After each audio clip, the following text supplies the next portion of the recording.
Hindi ko akalain na sa puntong ito, mararamdaman ko ulit ang sakit. Sakit at kirot na tila ba hindi ako makakalakad o makakakilos ng maayos. Pero sa kabilang banda, maganda ito para sa akin at sa anak ko. Dahil ito ay isang pagkakataon na mararamdaman ko ang pagiging isang ama at pagkakaroon ng isang anak na bagay na hindi ko naranasan nung ako ay maliit pa, na makatulong sa aking ama o kahit anumang bagay na pwede naming pagsasamahan. Hindi ko na o namin nagawa na mag-ama ang magbanding o magkasama man sa kung anong bagay o mapagsilbihan man siya, dahil maliit pa lang ako ay iniwanan niya na ako. Pero nung malaki na ako ay siya namang nawala na. So nawala ang pagkakataon na mangyari iyon na kami ay magkakasama. Kaya ito ngayon ibinabawi ko sa aking anak, kahit meron man akong karamdaman o wala, basta may pagkakataon, ibubuhos ko talaga ang lahat ng aking panahon para sa aking anak. Tamang-tama ito para makita ko ang kalidad ng aking anak, kung siya ba ay nagbibinata na, malaki na, o may tamang pag-iisip na. Kasi kung wala, tuturuan ko siya kung ano yung mga dapat niyang gawin bilang isang anak patungo sa kanyang mga magulang, at kung ano ang kanyang mga dapat gawin sa bahay. In fact, hindi nga ito nalabas simula nung nandito ako sa Maynila, kasi gusto niyang magkasama kami. Hindi mo makikita itong bata na ito na naglalaro ng madalas doon sa labas. Kadalasan dito siya sa loob kasi gusto niya akong pagsilbihan. Gusto niya akong makasama sa bawat panahon, bawat oras na nandito ako sa Manila, dahil ito ay bihirang pagkakataon lamang na kami ay magkakasama na mag-ama. Kaya payo ko sa mga anak, kung meron pa kayong mga magulang o kung sila ay buhay pa, tayo na at bumawi para sa kanila at sulitin na natin ang pagkakataon na sila ay buhay pa, dahil kailangan nating silang pasayahin, dahil deserve nila ang maging masaya bago man sila mawala. Nahayaan ako na. Hindi na siya yung katulad kanina na hindi ko magalaw ko. Magkabalik. Pero kunti na lang magalaw.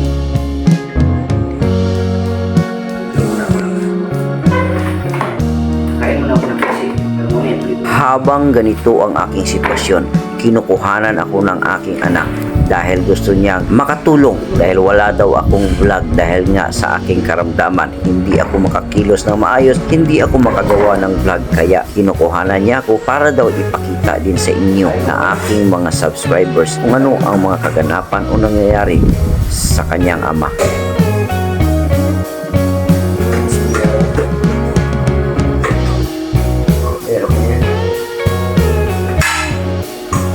Tapos yung ulam na yun, ilagay mo sa lagayan. Ilagay mo sa lagayan para ako lang na amount na ulam. Sige, ano nga kayo?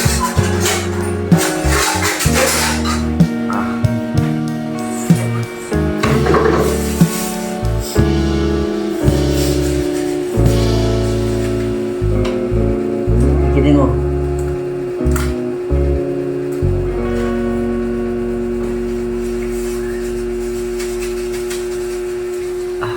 Hindi mo na ako umakyat. Pag CR ko kanina, hindi mo na ako umakyat kasi para isang akyat na lang. Hirap kasi umakyat. Para isahan na lang. Kain na muna ako dito. Puri na lang dito si Kian. Bigyan mo ko ng kutsara. Dali mo na dito.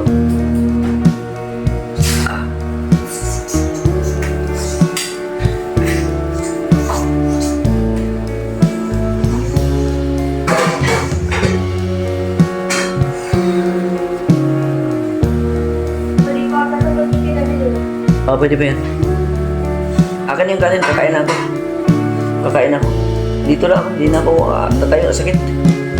Sakit ba?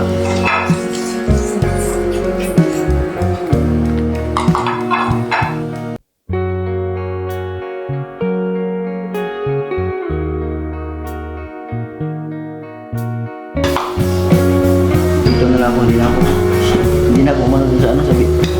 Tawag dito.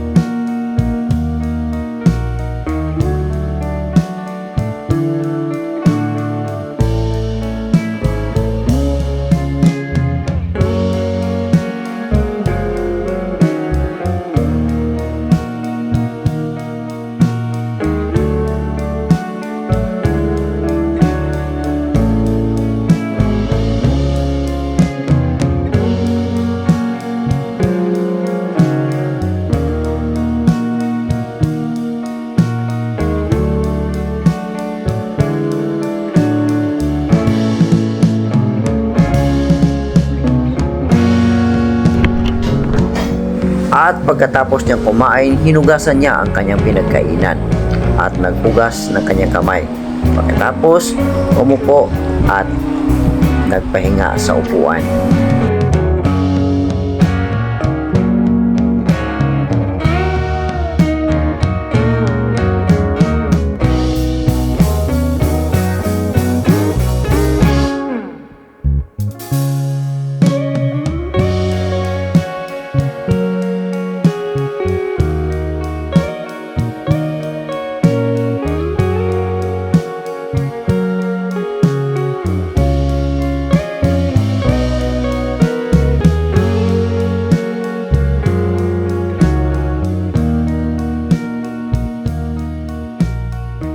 At pagkatapos kong kumain, panahon na para umakyat. Pero ganun pa rin, kung papaano ako bumaba, ganun pa rin ako pataas. Pero nakalambitin ang isang paa.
Mga kajoks, no, hindi pa rin tayo makalakad, no, pero okay na konti. Ayan si Kian, nagluto na. Ayun.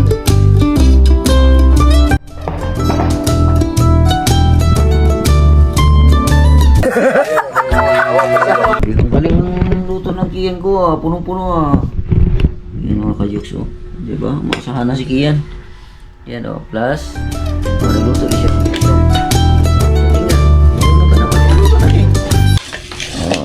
So, hindi nala na ni Kian dito mga kadyos kasi hindi ako makalakad, no? Ito yung tungkod ko pala, ito yung tungkod ko. Yung tungkod ko, ayan, nilagyan ko lang ng guma dito para hindi madulas na sa simento or sa tiles. Ayan, electric fan. Okay. Kain na muna kami mga kajoks. Bye. Ayan mga kajoks, kain na kami ni Kian. Itlog lang ulam namin kasi itlog lang naman ang alam niya lutuin. Itlog lang alam mo lutuin eh. Ano pa? Noodles. Noodles, ano pa? Corned beef. Hotdog.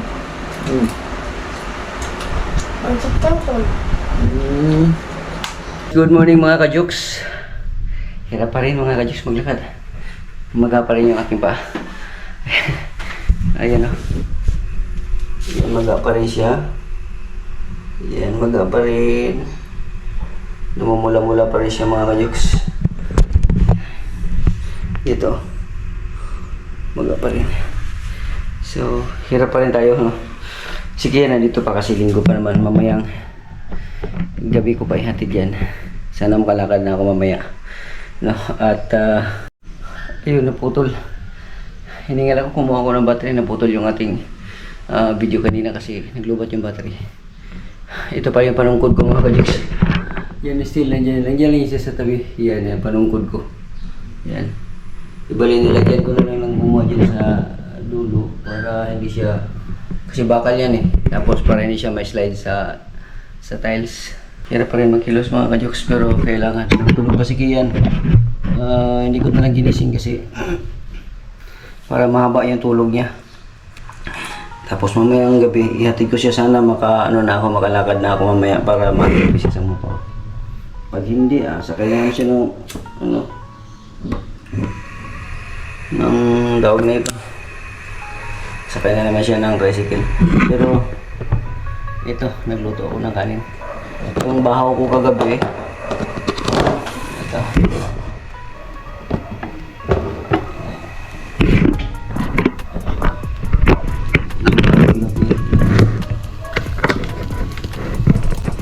Lagyan lang natin yun. Sayang naman to. Sinulat natin yung kanin.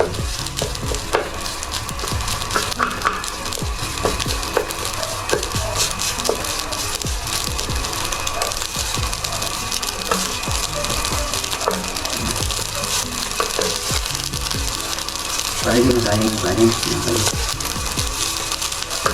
Ilagay na natin yung ako.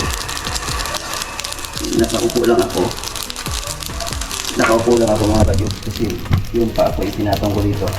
At hindi siya pwede mabitin, masakit. Masakit yung mabitin.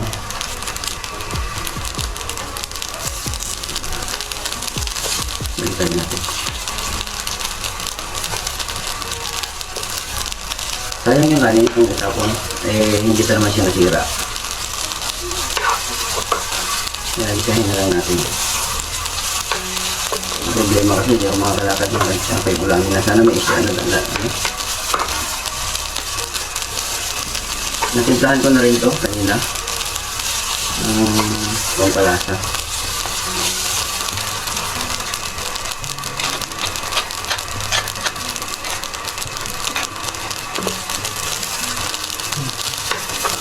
Gutom na ako mga kayo. Hindi na ako. Ano to na to? Ito na to.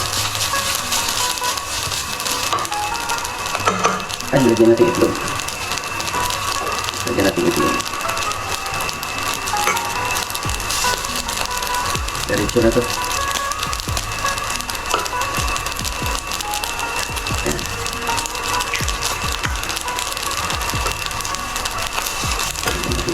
Sorry. Uy, init. Itlog. Lagyan natin ang konting kitchen. Saka atin.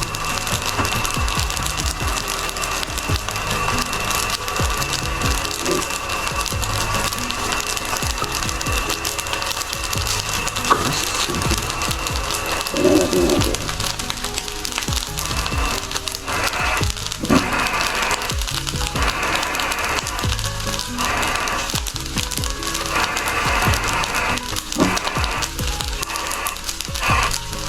Ito. Ayun, tumindi. Ano lang, kaya naman to yung lutuin yung init nito. Habang mainit na siya, pwede siyang lutuin. Ayun. Ano lang.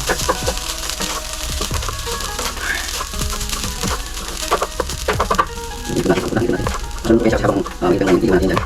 Habang natin yung lutuin ito. Kasi bagay yung bagay. Yan po.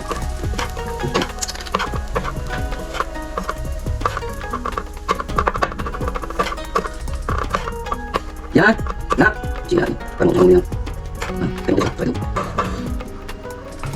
Huwag lang pumunta sa malayo.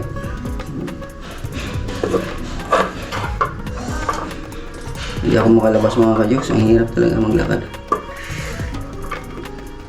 Yan, luto na yan. Set aside naman na natin yan. Pwede nating takpan yan.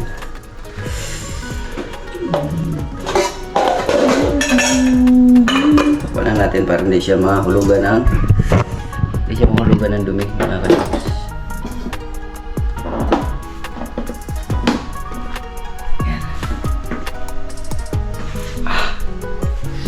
Ang problema nito ngayon, pagkikilos-kilos, mahirap ang ganyan pagkilos-kilos. Kaya ating mahiwagang tungkod.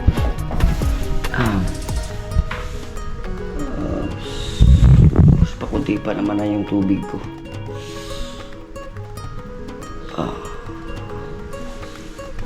Ano ba gagawin ko? Dito man ako.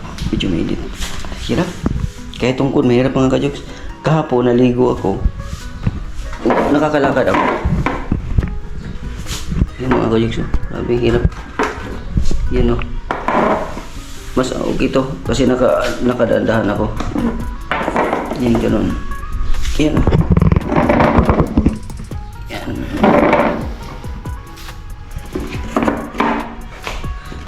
Yan. Dito muna ako para mahangin-hangin ng konti. Ay, lang.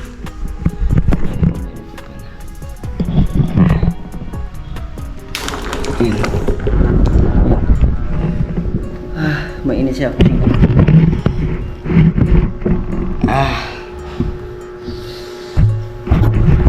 Yan talaga buhay. Umabot tayo sa punto. Pang ano na to mga ka-jokes, pang ko. Sakit. Pag mabitin siya, ang sakit. Pero kagabi, bakit kaya naligo ako gabi. After kong naligo, nakakalakad ako, naiapa ko siya. Tapos, nung matulog ako, bumalik na naman siya. Pero pagka ipuwersa ko naman siya na itukod,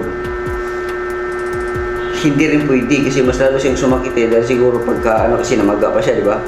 Tapos siyempre may litid yan, litid o mga ugat-ugat na kasama doon sa pamamaga, baka maipit ba? Baka mas lalo siyang pang 3 araw na to. 2 araw at kalahati. Itong na to, nararamdaman ko. Sige lang, tiis lang ako. Ayaw ko lang uminom kasi ng pain reliever, ayaw ko uminom. Pero mawawala din to. Inom lang ako maraming tubig. Tapos yung vitamins ko. Ibang vitamins yun na yung vitamins, iba rin yung pangpataba, iba rin yung vitamins na yung normal lang, parang potency, parang kalihira siya ng potency, Revicon, yung mga multivitamins ba? Yun yung iniinom ko, multivitamins. Pag yun ang iniinom ko na multivitamins na yun, halimbawa, wala na, hindi na siya susumpong, wala na, gumagaling na siya, yun na ang i-maintain kong inom araw-araw. Okay. Sa umpisa, yung bago pa gumaling yung karamdaman ko, halimbawa bago pang gumaling, inom muna ako din 3 times a day. After 3 days, gumaling na talaga, wala na, kahit once a day na lang. So basta meron na ako na maintain na ganun. Wala man siyang problema kasi vitamins naman siya, multivitamin siya, kailangan ng katawan natin yan. Parang ferrosulfate siya, yung mga ganun. Parang siya, yung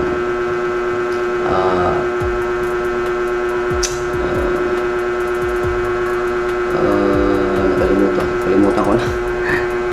Yung vitamins na yun.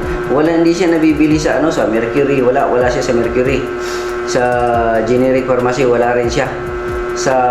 Dito lang siya nabibili sa Green Gate, yung ordinaryo lang na pharmacy. Pero dati siyang the generic pharmacy. Dati siya. Tapos, nag-change na siya ng name. Yung owner nag-change ng name. Nagsulo na. Yun yung kanyang vitamins. Doon ako hiyang. Ang dami ko ng vitamins na iniinom. Pero meron din akong vitamins sa pangpataba.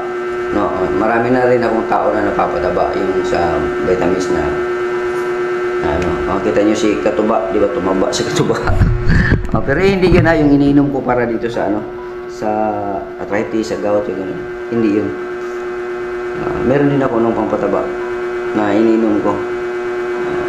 Itong naman, ito lang sa na kumbaga kumpiyansa ako, paulitin ko na naman to. Kumbaga kumpiyansa ako na hindi na siya susumpong kasi mag-1 year na hindi siya susumpong mga ka-jokes. Doon sa vitamins na yun.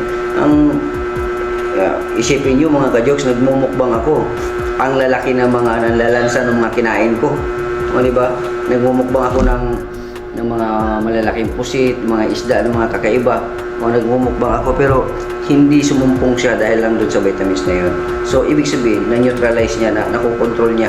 Na kumbaga kung ano man ang mga, siguro may uric ako, mataas ako sa uric, yung mga ganon, nakokontrol niya. Kumbaga hiyang sa katawan. Ang gamot kasi, ito yung naano ko no. Ito yung aking, inyo, alam nyo rin yan mga ka-jokes no. Pasensya na kayo sa aking posisyon na nakaganito ako kasi yun nga, inaano ko yung aking paa, kino-comfort ko, kailangan niya comfortable no, na hindi siya masakit. Ang sa akin pagkakaalam ko sa gamot, mapa-vitamins man o mapagamot na yan, multivitamins o kung ano man yan, hiyang lang talaga sa katawan no.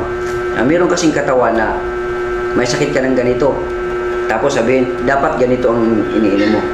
Iba paano yun kung binibigyan mo siya ng ganong gamot or vitamins na hindi pala hiyang doon sa katawan na yun no? So ibig ko sabihin hiyang lang talaga no. Maraming mga kaibigan natin dyan na nakasubok ng ganyan na ina-advise na ganito, binibigyan ng doktor ng mga ganitong gamot, binibigyan ng doktor na ganitong vitamins pero hindi man tumaba, hindi man gumaling, di ba? Meron gano'n no? Kayo, naranasan nyo na ba yung ganyan na kahit ano-ano nang binigay sa inyo ng doktor, hindi kayo gumaling? Pumunta naman kayo sa ibang doktor, ibang resita na naman ang binigay sa iyo, ibang gamot na naman, pero doon kayo gumaling. So ibig sabihin, hiyang lang talaga sa gamot no, mapagamot man yan o vitamins sa katawan no. So sa akin, ang dami ko na sinubok dati na mga gamot. Siyempre sa mga advices din ninyo na mga gamot na ganito, iilan doon ay sinubukan ko. Pero lalo na sa sa pagdating sa arthritis, o mga gout, kasi ang doon, pain reliever talaga. Ang madalas doon is diclofenac, yung mga Parix, yung mga ganon, yung mga kung ano-ano pa yung mga gamot, no?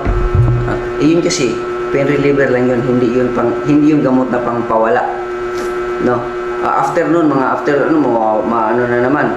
Tapos ang pa doon, ang disadvantage pa doon, habang nagtitake ka doon, habang mini-maintain mo yun, unti-unti mo sinisira kung ano ang sa kidney mo, sa kakaroon ka ng bato, mga ganon. So yun yung aking pananaw, no? Kaya kaysa naman sa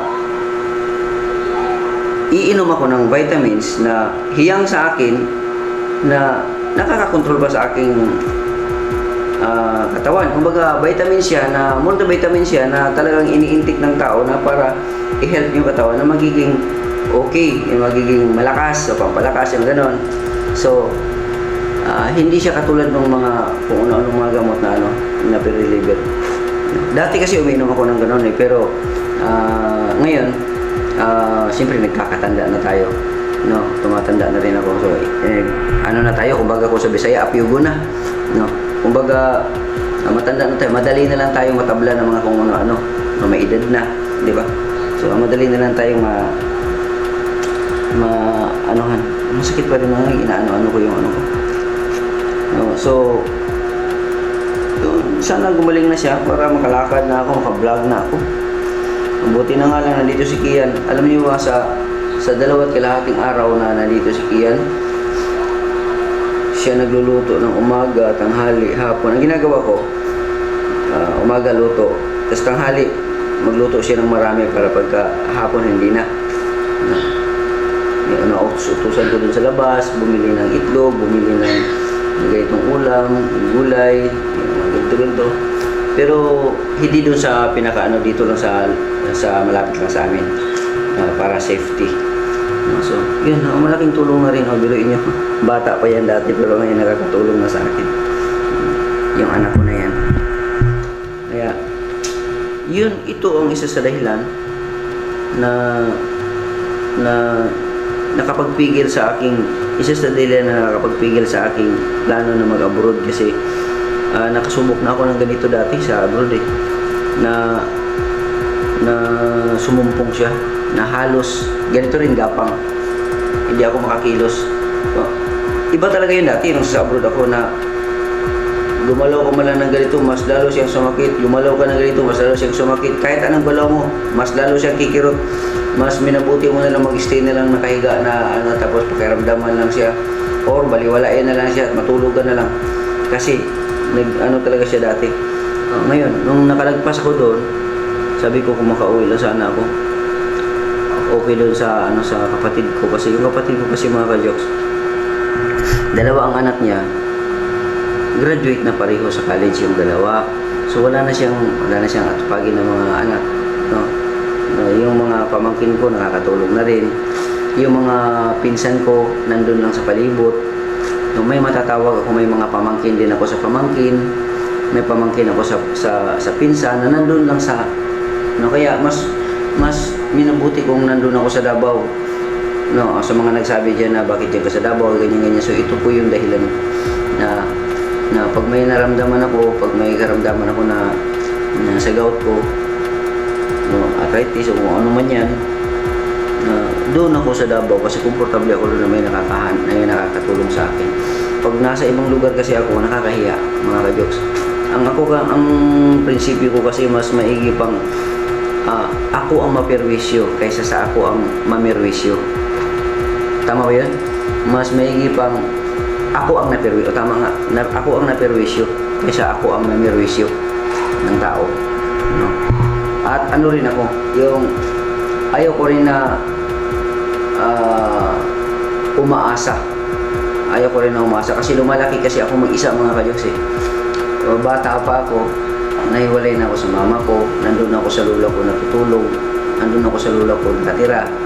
Tapos yung lula ko naman, support ako ano mga ginagawa ko kasi 3 years old pa lang, wala na kaming ama. So lumalaki ako na mag-isa lang.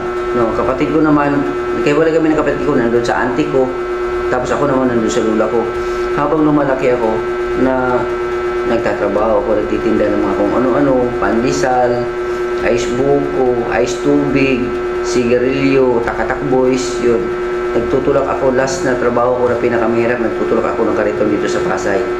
Nang malaki-laki na ako, 17 years old. Yun yung mga, nagbubuhat ng niyog dati, nagpo-construction, yun yung mga ginagawa ko para lang mabuhay ako sa sarili ko. Kaya nasanay ako, mga ka-jokes, na ako lang mag-isa. No. Ngayon, it's about time naman na makakasama ko yung aking mga kamag-anak, no, na ganito, na gusto naman nila na nandun ako sa malapit din sa kanila, lalo na yung kapatid ko. Dito ka lang kuya kasi siyempre ako lang nag-iisang kuya niya. No, gusto din ng kapatid ko na babae na pag anytime na gusto niya ako makita, kumusta, nandyan lang ako sa malapit. Hindi katulad dito na nasa malayo, sa Manila, tapos Mindanao, di ba? So, yan ang isa sa dahilan kung bakit malagi ako dun sa Davao. Ito, yung karamdaman. Dito, pag mamatay ako dito sa Cavite, sino puputak? Palayo lang, no? Hindi natin mga ka-jokes kasi ang buhay dyan naman talaga patungo. Ang tao dyan naman talaga patungo. No? Hindi naman ako natatakot kung maabot ako sa punto ganyan kasi 48 years old na ako ngayon. No? At malayo-layo na rin yung nilakbay ng buhay ko, mga ka-jokes.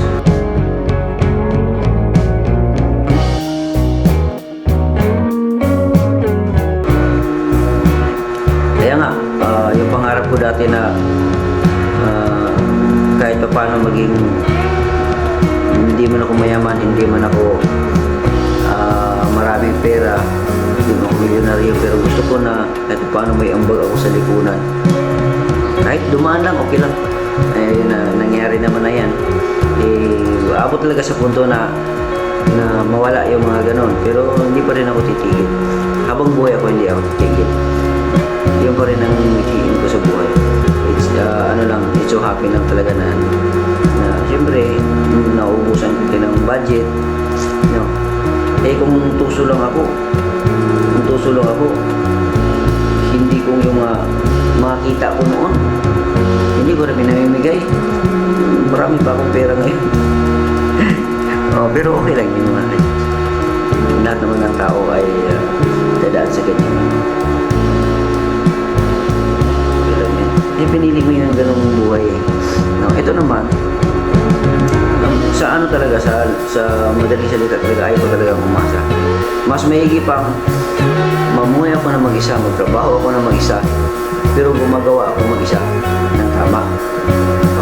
Kaysa sa man makasalamuha ako ng maraming tao, makipagtrabaho ako sa ibang tao, pero masasaktan lang din naman ako. No? Kasi, ayun, minsan, yung lalo ng mga kaibigan, nakakadismaya lang. Nakakadismaya. Na, minsan, kung sino pa yung tinuturing mong kaibigan, tinuturing mong mga kamag-anak, tinuturing mong malaki sa'yo, yun pa ang unti-unting hihila at sisira sa'yo. No, hindi man siya literal na talagang harap-harapan na gano'n. Pero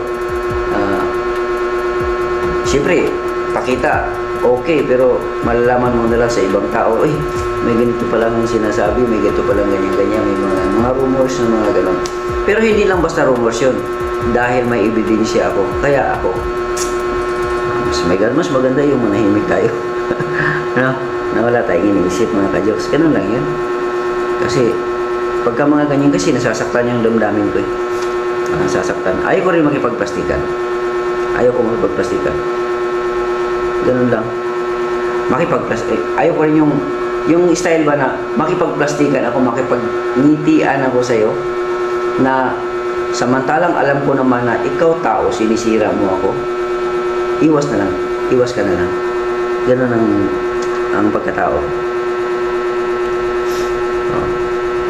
As long as na wala akong ginagawang masama sa kapwa, as long as na mas nakakagawa ako ng mabuti sa kapwa by my own struggle, okay lang yun. Hindi man ganun kalaki yung ating kinikita ngayon, pero balang araw darating din yun. Nagsisikap din naman ako, hindi ako tumigil. Mapa anong platform, mapa YouTube, mapa Facebook man yan, sinusubukan natin yan. Mapa editor, nag-i-edit na rin ako mga videos ng mga sa Facebook. May mga ginagawa din ako, mga magic yung mga ganun. Natututo. Sino ba naman ang isang Jokes in TV na hindi naman tapos sa pag-aaral, pero natutunan ko lahat ng yun dahil sa binibisi ko ang sarili ko sa pag-aaral sa mga bagay-bagay na gusto ko. Katulad ng pagbablog, katulad ng pag-i-edit. Hindi lang basta edit yung katulad ng mga ginagawang literal na ginagawa namin na mahaba na video, tapos edit kung ano lang yung hindi karapat dapat doon sa video na isali, tanggalin mo yung mga ganun. Hindi basta edit talaga na yung meron ng transition, may magic, may yung mga ganun, kakaiba siya, may lumilipad, yung mga ganun. So ibang level na yung ganung pag-i-edit. No, so natutunan ko 'yan sa sarili kong pagsisikap, no, na porsigido ako na matuto. Kasi love ko ang pagiging isang content creator, pagiging isang vlogger. No, kaya sa mga sumusuporta sa akin, maraming salamat po sa inyong lahat, no, kasi naging 81,700 na tayo sa YouTube. Tapos sa Facebook naman, meron na tayong 59,000 followers sa Facebook, sa Boss Jokes, sa aking profile. Boss Jokes, sa mga hindi pa nakasubscribe sa akin sa Facebook, Boss Jokes, pwede nyo i-search ang Boss Jokes.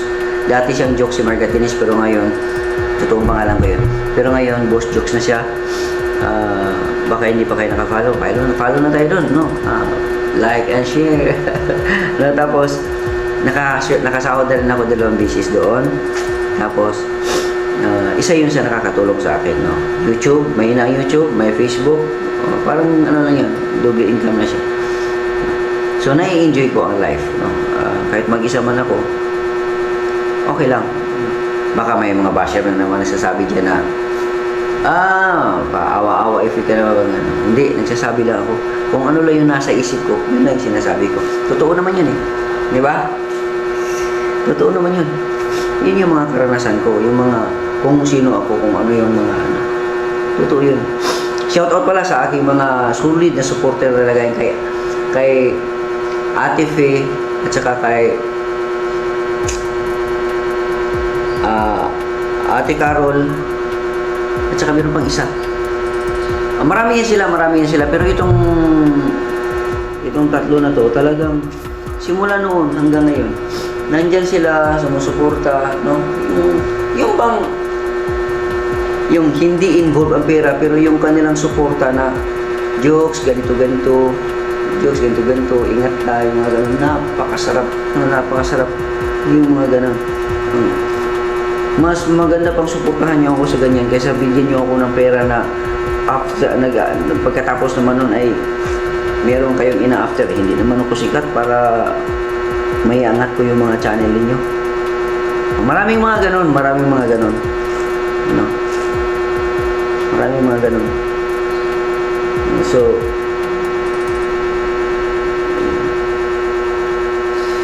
sakit mga ka-Diyos. Inaano ko. Ginagano ko. Masakit eh. Yan, namaga pa rin siya. Sana gumaling na ito mamaya. Maghatid pa ako kay Shoutout kay Kuyang Imit. Yan, Kuyang Imit, napakadabis yan na kuya. Yan ang isang kuya ko na talagang simula noon hanggang ngayon. Nandiyan yan. Hindi ako iniiwanan yan. Salamat kuya sa mga advices, sa mga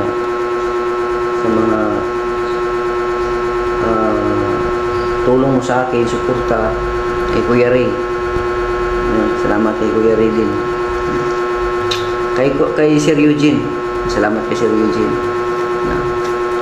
Yan, kay Sir Feliciano Biti, ang mga naging kaibigan ko nung panahon nung nandun ako sa Mindanao. Feliciano Biti, si Roland Casilia, si Bay Alvin, sino pa yun? Si Ate Jess. Yan. Salamat. Maingay itong ilig pa na to. Malamang maingay itong ilig na natin. Ipatayin ko na ito mga ka-jokes.